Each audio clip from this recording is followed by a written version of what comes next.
So if you're confused or if you don't know where to start when it comes to mechanical keyboards, Mode is a great place to start. I wish I had something like this when I first started my keyboard journey all those years ago. Everything is so clearly laid out on the website that when you check out a keyboard like this one, the Mode Sonnet, you can just go down the list and make sure you have everything that you need to build your keyboard. Way back when, you would have to check to see if a plate would fit a certain PCB, and then you have to see if the PCB and the plate will fit into your case. It was a nightmare.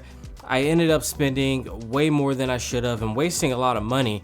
This is way more streamlined, and that's where this company Mode comes in the clutch, in my opinion, is that they give you a nice seamless experience, not only through a quality keyboard, but through the whole purchasing process. So let's take a look at their new 75% offering, the Sonnet. Now it has a $300 base price, but this can get fairly pricey pretty fast if you're not careful. The build I hear is on the higher end of that spectrum because of the copper bottom. Mine comes out to a whopping $594 exactly for my build. Damn near double the price if you just get the base stuff. Unless you have to have an offering like this, I think the other options are just fine. So the customization, you know, is a little bit of a double-edged sword, right? You can get everything that you want, but it can be a little costly. This is a mid-range board, so I wouldn't go up and add all this extra stuff to make it a $600 keyboard.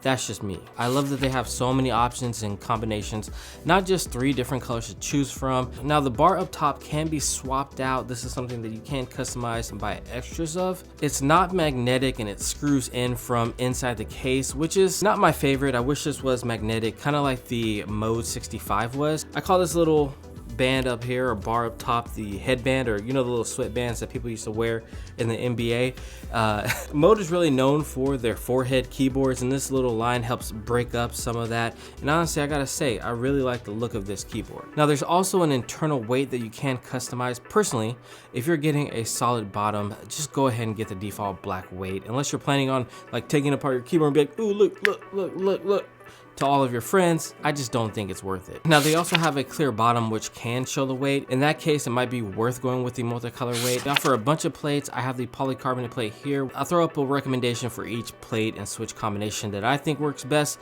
but by no means is that an end all be all. That's just what I like and what I think sounds good, so hey, take it with a grain of salt.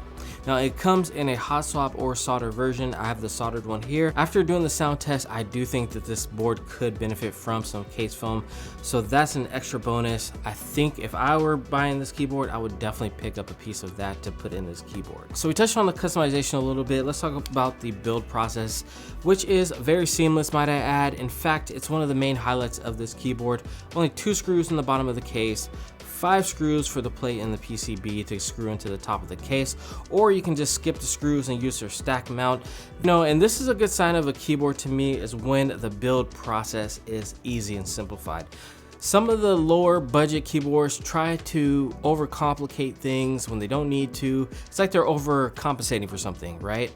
It's like, why so many screws? Why so many steps to build this? Just give me something simple. Just because it's simple doesn't mean it's bad. I mean, would you call the iPhone bad? It's simple, but it just works. Another strength of the Mode keyboard is that there's multiple mounting styles. Especially if you're somebody new, this can be fun to test the different modded top mount with the silicone tips on the plate, or the stack mount where the PCB sits on this little silicone base. These 2 options will allow you to play around with the sound and firmness when you're typing on this keyboard.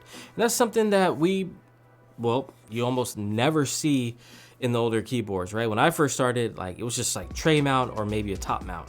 You have to choose. There's no switching in between. So I like that Mode is allowing you to customize it, and you know what? It could increase the longevity of your keyboard by allowing you to do more with it. It's just a great simplified way to get into mechanical keyboards, or for those of you who want something in the mid-range that has a lot of options, the Sonnet might be right up your alley. Now I love the case design, nothing over the top, simple, classy.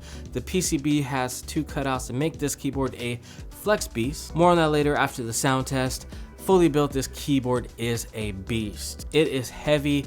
You're definitely gonna knock somebody out with this if you hit them over the head with it. Don't do that, just use this keyboard for typing. Now the switches I went with were the Palm Durock switches, and they have been filmed and lubed by Lube switches, the GOATs. Check them out if you want a third-party switch luber, because ain't nobody got time for that anymore.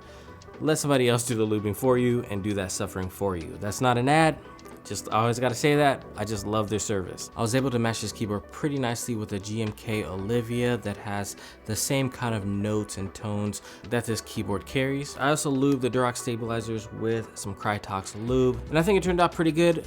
Don't take my word for it, let's drop that sound test.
All right, so as you saw in the sound test or heard in the sound test, the flex is insane, almost too insane for the polycarbonate plate when using that top mount. I was getting a cracking noise where the plate and the PCB would flex and hit together. If I were to get this keyboard with a polycarbonate plate, I would definitely be using the stack mount. It does get rid of some of that flex, but you still get that bounciness that the Mode keyboards are known for. Keyboard does sound a little bit hollow, and this is of course without that plate foam. I didn't really have this issue with the Mode 65. Maybe this bigger case is causing a lot of reverb issues in here. So to fix that cracking issue, you could go with an aluminum plate or a brass plate, something a little bit more stiffer, and still get that flex with this keyboard. Now overall, this is a solid offering for Mode. Not my favorite keyboard that they put out. I still prefer the Mode 65. That keyboard is just built diff. I had to send that keyboard back and I still miss it to this day. And it's the little things too. I love this design where it's like it has the line here, then the line for the feet. It's those little things that really get me. Love the case design. Love the flex. Wasn't too crazy about the sound. I would love to hear how this sounds with some more foam in it. The stack mount did help soak up some of that sound, but it still, to me, just sounds a little bit too hollow. Now, if I was in the market for a mechanical keyboard and I didn't own 30 or 40 already, I probably would have bought some kind of Mode keyboard already. And that's one of the highest praises that I can give a keyboard. And did I mention their ship times are also really good at around, I think it's 5 months or 6 months now. They'll be shipping in November. All right, guys. That's gonna do it for this review of the Mode Sonnet. Hope you guys have enjoyed it. It has been your boy BT saying peace.